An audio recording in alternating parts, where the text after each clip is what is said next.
Bismillahirrahmanirrahim. Assalamualaikum warahmatullahi wabarakatuh.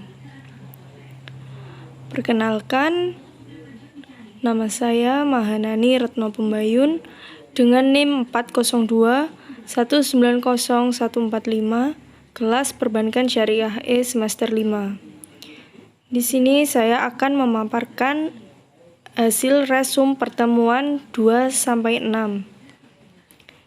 Yang pertama, konsep ICT atau Information Communication Technology. Teknologi di era globalisasi seperti sekarang ini sudah mulai berkembang. Banyak perusahaan yang melirik dunia teknologi dengan bergabung bersama di dalam usaha teknologi informasi. Sektor perbankan mempunyai peranan penting dalam menggerakkan roda perekonomian suatu negara. Maka, perbankan harus selalu berinovasi dalam memperbaiki kualitasnya. Dengan adanya fenomena yang tidak lepas dari internet, maka perbankan mulai mengadopsi dalam pemanfaatan internet untuk mengembangkan usahanya. Terdapat banyak bank yang menawarkan layanan internet banking guna mempermudah nasabah dalam melakukan transaksi. Misalnya seperti Bank Syariah Mandiri. BSM menawarkan sejumlah layanan seperti BSM Mobile Banking, BSM Card, BSM e-money, dan lain sebagainya. Inovasi perbankan melalui teknologi internet banking diharapkan dapat menekan transaksional cost serta antrian di bank. Kemudian yang kedua yaitu penggunaan teknologi informasi di dunia bisnis dan perbankan.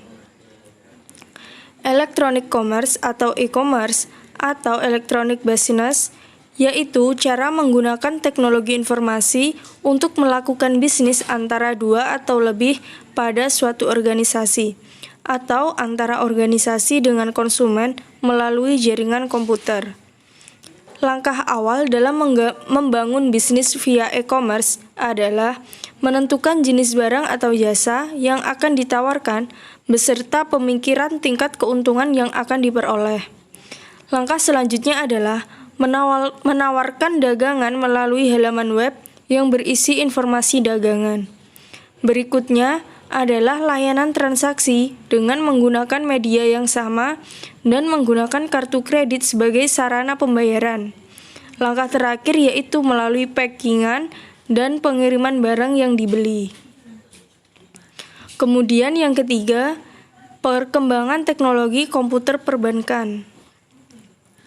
Pesatnya perkembangan teknologi informasi ditandai dengan adanya sejumlah alat komunikasi mutakhir. Setiap orang bisa mengolah, memproduksi, serta mengirimkan maupun menerima segala bentuk pesan komunikasi dengan mudah seolah tanpa mengenal batas ruang dan waktu. Pada dunia perbankan, perkembangan teknologi informasi membuat para perusahaan mengubah strategi bisnis dengan menempatkan teknologi sebagai unsur utama dalam proses inovasi produk dan jasa. Seperti halnya pelayanan electronic transaction atau e-banking melalui ATM, phone banking, dan internet banking. Adapun syarat penting aplikasi, yang pertama, sifat operasional aplikasi, yaitu berhubungan dengan teknis analisis, perancangan aplikasi, dan arsitekturnya. Kemudian yang kedua, product revision, yaitu kemampuan aplikasi dalam menjalani perubahan baik dari sisi strategi maupun perubahan oleh regulasi. Yang ketiga, product transition, yaitu daya adaptasi software terhadap lingkungan baru, mulai dari operating system yang hampir setiap tahun mengeluarkan revisi baru, software pendukung, delivery channel maupun hardware yang terus dikembangkan. Kemudian kualitas produk operation. Yang pertama, correctness. Correctness yaitu sejauh mana suatu aplikasi memenuhi spesifikasi dalam objektifis dari user. Dalam hal ini yang harus kita perhitungkan adalah sejauh mana pengembangan internal maupun eksternal dapat mengetahui kebutuhan bisnis. Dalam hal ini, mereka harus mengerti bahwa ada beberapa perbedaan signifikan antara arsitektur bank konvensional dan arsitektur bank syariah. Yang kedua yaitu reliability. Reliability adalah kemampuan sebuah aplikasi melaksanakan kemampuan sesuai dengan fungsinya dan ketelitian yang akurat. Kemudian yang ketiga yaitu efisiensi. Efisiensi adalah seberapa besar kapasitas parameter yang mendukung modul-modul yang saling berkaitan untuk memudahkan user membuat turunan produk, interfacing antar modul, serta interfacing terhadap aplikasi lain yang mungkin dihubungkan untuk mendukung suatu transaksi. Selanjutnya yang keempat yaitu integrity. Integrity adalah sejauh mana akses ke aplikasi dan data oleh pihak yang tidak berhak dapat dikendalikan, seberapa tinggi akurasi dan tingkat security yang dimiliki. Kemudian yang terakhir yaitu usability. Usability yaitu faktor ini menentukan sejauh mana kemudahan user mempelajari, menggunakan, dan mengerti output yang dihasilkan. Kemudian faktor product revision. Yang pertama, maintainability. Maintainability yaitu usaha untuk menemukan perbaikan dari kesalahan maupun usaha untuk melakukan perubahan. Kemudian yang kedua yaitu flexibility. Flexibility adalah usaha yang diperlukan untuk melakukan modifikasi terutama terhadap aplikasi yang berhubungan dengan hal-hal operasional. Kemudian yang terakhir yaitu testability. Testability adalah usaha yang diperlukan untuk menguji atau memastikan suatu aplikasi telah sesuai dengan kebutuhan bisnis, comply dan regulasi yang ada, dan lain sebagainya. Kemudian, apa saja produk e-banking yang ada di Indonesia? Produk e-banking yang ada di Indonesia antara lain yaitu yang pertama internet banking. Internet banking berguna untuk nasabah yang ingin melakukan transaksi via internet. Kemudian, SMS atau m-banking. SMS atau m-banking ini berguna untuk nasabah yang ingin bertransaksi via HP dengan perintah SMS. Selanjutnya, phone banking. Phone banking berguna melakukan transaksi dengan bank via telepon.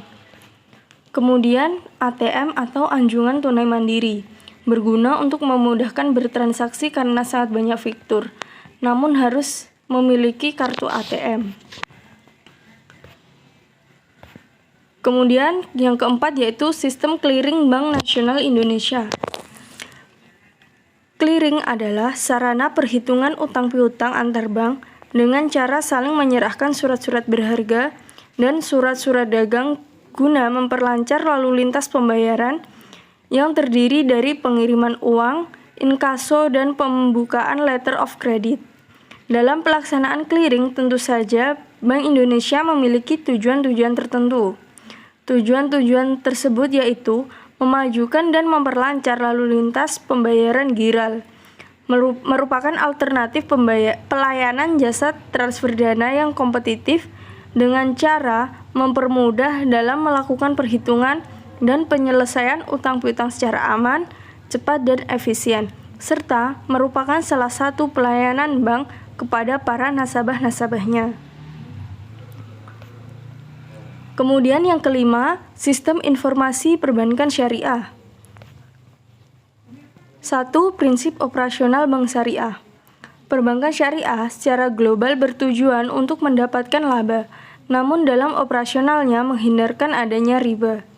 Beberapa perbedaan antara bank syariah dan bank konvensional yaitu: yang pertama, bank syariah tidak menerapkan sistem bunga, tetapi loss and profit sharing.